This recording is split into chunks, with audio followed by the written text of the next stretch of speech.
Hello friends, I am Saranya. இன்னைக்கு நாம் பார்க்க போது 8th standard maths NCERT syllabus chapter 3 3.4 க்கு அப்புறம் அந்த 3.4 க்கு அதுக்கு அப்புறம் exercise problems in bookல கொடுத்திருக்காங்க. பேஜ் நம்பர் பாத்தீங்கன்னா 62 ல இருக்கும். அதுல first Roman sums பார்க்க போறோம். The following numbers are not perfect square. Give reason for each of the following அப்படின்றாங்க.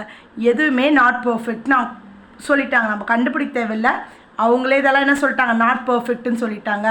இதுக்கு நம்ம என்ன பண்ணோம்னா ரீசன் எழுதணும்.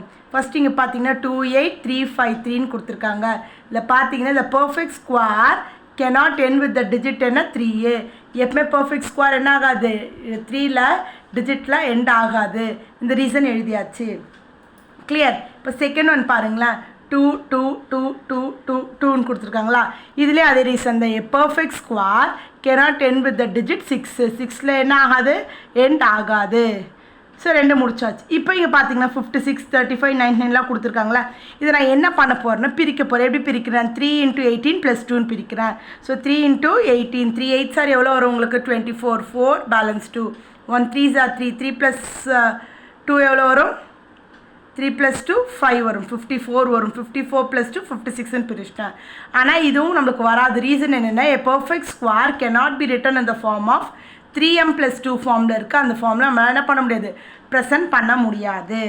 இப்போ இதுவும் பாருங்களேன் 35. நெக்ஸ்ட்டு பாருங்கள் 35 எப்படி பிரிக்கலாம் 3 × 11 + 2 3 11s are 33 33 + 2னா 35.